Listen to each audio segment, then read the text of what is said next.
Graça que Justifica, o seu canal de mensagens da Palavra de Deus, com o pastor Davi Nascimento e convidados.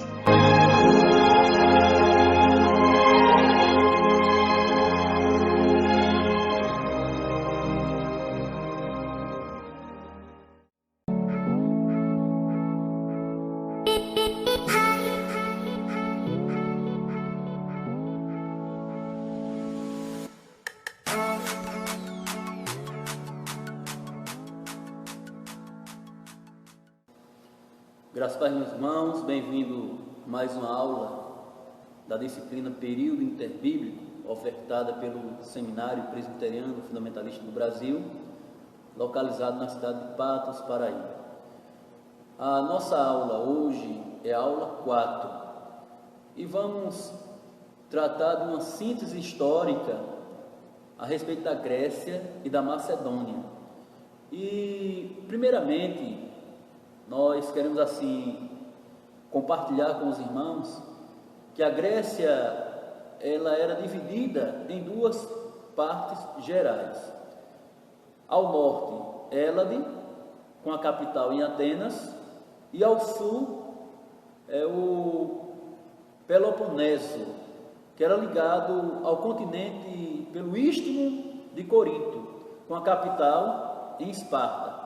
E aqui, meus amados, observamos que Atenas e Esparta eram, portanto, os pilares políticos da Grécia. E havia uma rivalidade entre essas duas capitais, entre Atenas e entre Esparta. Mas a rivalidade entre elas enfraqueceu-as, né? Elas se tornaram fracas. E o que abriu um caminho para a supremacia tebas, que conquistou tanto Atenas como Corinto. E com a morte dos generais Pelópidas e Epaminondas, o que acontece? Que eram generais de Tebas.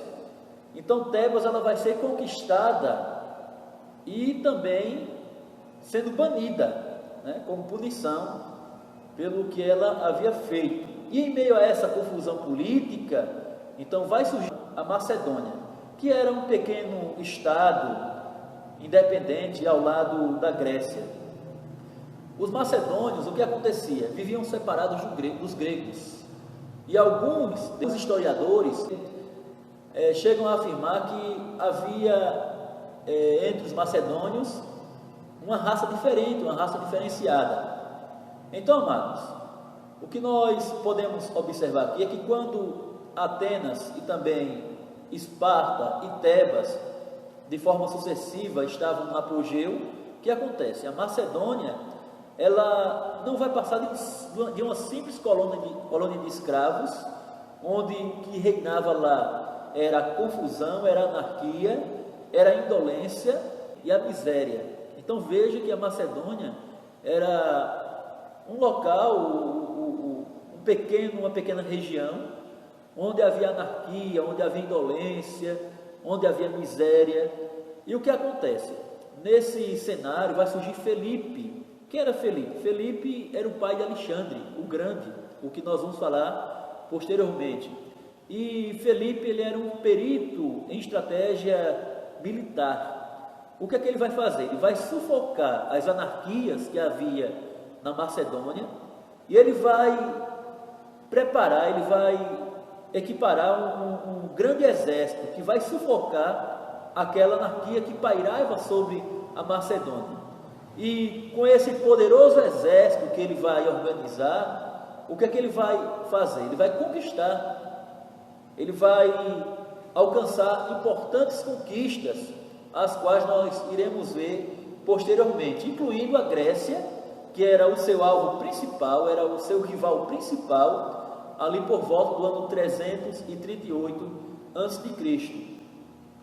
E após a morte de Filipe, o que acontece? O seu filho, Alexandre Magno, que era o nome realmente original dele, que era mais conhecido depois pelas suas conquistas como Alexandre o Grande, ele vai assumir o trono do seu pai, ele vai ser o herdeiro do trono do Império Macedônico. E Alexandre tinha apenas 20 anos de idade quando ele vai reinar sobre a Macedônia, sobre o império que o pai começou a conquistar.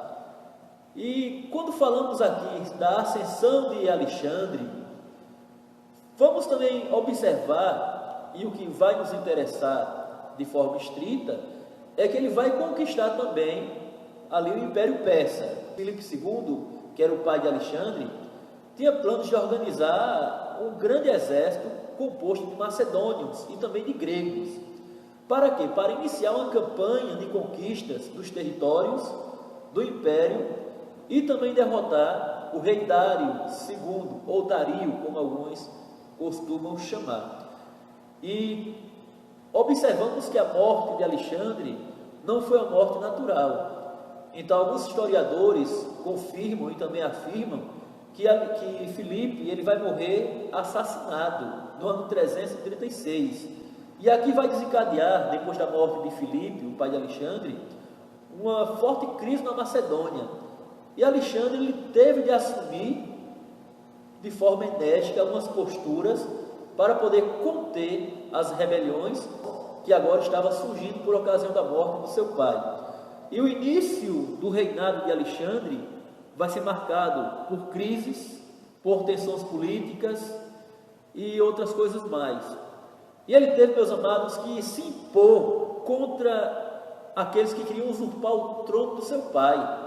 Ele teve que lutar contra povos que estavam sob domínio macedônico. O que acontece? Com a morte do rei Filipe, ou do imperador Filipe II da Macedônia, a tendência é que aqueles povos que foram conquistados por ele vai tentar promover uma revolta para poder, primeiro, com o objetivo de se libertarem do poder macedônico e também, quem sabe, ficar no lugar do próprio Filipe. Então veja que vai haver usurpadores que ele vai ter, no caso Alexandre, vai ter que conter, vai ter que se impor contra estes. Ele teve, por exemplo, que lutar contra os povos, como eu falei aqui, que estavam sob domínio macedônico, especialmente os lírios, e outras rebeliões que iam surgindo por ocasião da instabilidade que agora o Império Macedônico estava vivendo. Porém, após consolidar o seu poder na Macedônia e na Grécia, veja que Alexandre ele vai realmente se impor. Ele tem apenas 20 anos de idade. E depois que ele consegue estabelecer o seu trono, consegue conter aquelas revoltas populares que estavam acontecendo no império do seu falecido pai, então Alexandre ele vai formar um grande exército composto por gregos, que era o sonho do pai dele, por gregos e macedônios, e também outros povos que foram conquistados. E ele vai iniciar uma campanha militar para conquistar toda a Ásia, que era dominada até então pelos persas, desde o ano 334 a.C.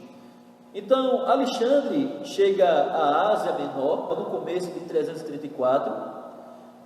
Ele vai estar acompanhado de aproximadamente 50 mil homens, 50 mil soldados preparados para a guerra. E ele inicia a conquista na região com uma grande batalha que foi travada em abril do mesmo ano. E essa batalha, meus amados, ficou conhecida como a Batalha de Grânico.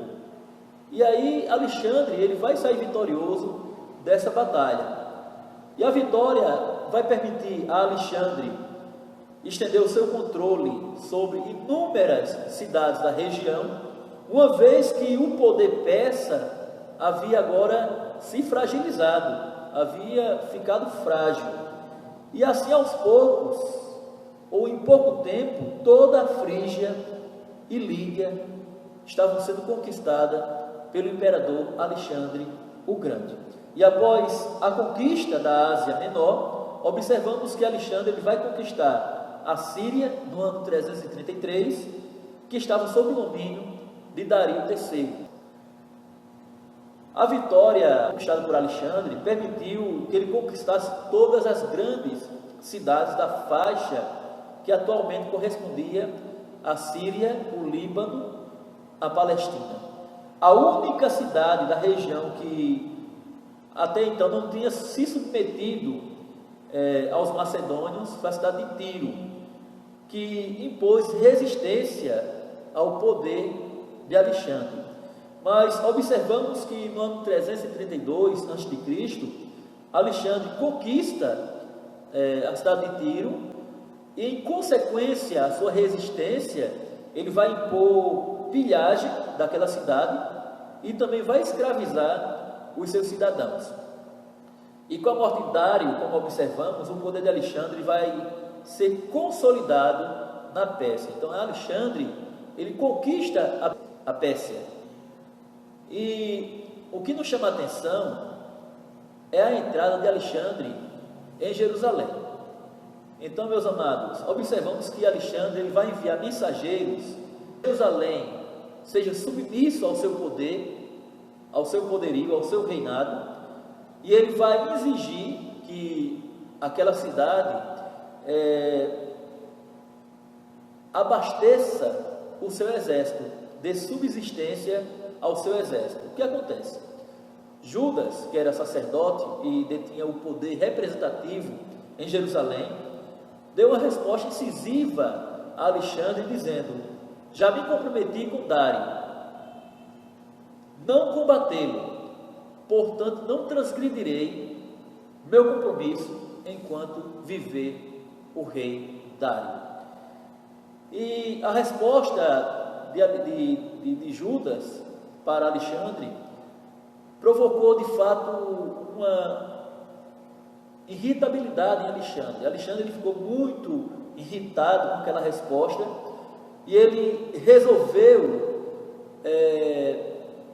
levantar seu exército e marchar contra Jerusalém. O que acontece?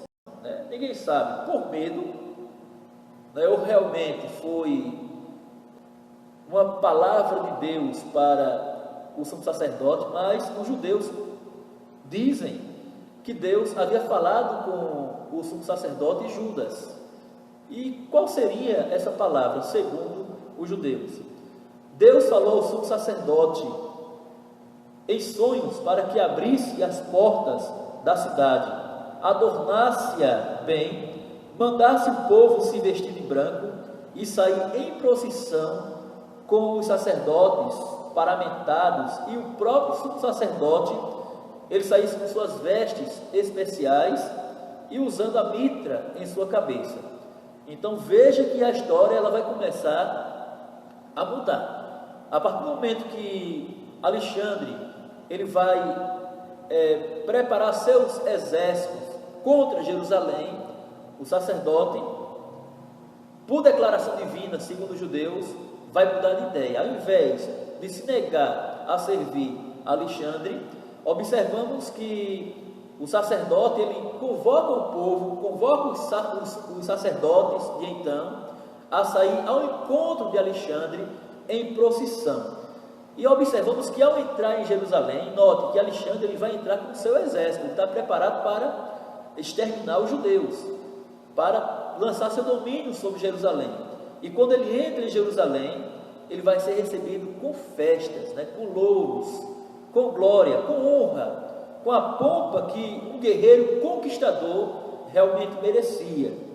E nas palavras do historiador e também teólogo Enéas Tognini, o pastor Enéas Tognini, quando Alexandre entra na cidade, ele fica profundamente impressionado com a cena, ele baixa a sua cabeça em sinal de adoração. E por quê? Porque segundo alguns historiadores e segundo também alguns judeus, essa atitude de Alexandre significa dizer que ele também teve uma visão na Macedônia. O que vai acontecer? Ele vai dizer: olha, eu tive uma visão na Macedônia de que isso iria acontecer, de que eu seria bem recebido. Em outras palavras, seria isso. E acabando de entrar na cidade, o que é que Alexandre faz? Ele vai oferecer sacrifícios a Deus no templo de Jerusalém. E por ser recebido em Jerusalém, como falei aqui, com todo o privilégio, com toda a pompa, ele confirma os privilégios que Dário, os persas, haviam dado aos judeus, principalmente a isenção dos impostos do ano sabático. Então, Alexandre ele vai realmente retribuir aquela forma de recepção, de forma que vai ser bom para a nação judaica. E após a morte de Alexandre, no ano 323 a.C., ele não vai deixar sucessor, ele não vai deixar herdeiro. O seu filho tinha poucos anos de idade, não tinha condições de assumir o trono. Havia também o seu irmão, que era despreparado, então o trono ele fica vago. Não tem quem assuma o trono como sucessor de Alexandre. Então o seu império vai ser dividido em 4 partes, entre seus 4 generais. Então observamos que o Egito ficará com Ptolomeu, com o general Ptolomeu, a Síria com o general Seleuco, a Macedônia com o general Cassandro e a Trácia com o general Lisímaco. Então, meus amados, vemos que o império de Alexandre, ele passa agora por uma rachadura, ele passa a se esfacelar em 4 partes. Quais foram os pontos positivos que os gregos forneceram para os domínios conquistados, mas em especial a Palestina, e qual foi o seu benefício para a visão do Novo Testamento, né? O panorama do Novo Testamento, como nós observamos. Quais foram ali os pontos positivos dessa dominação grega?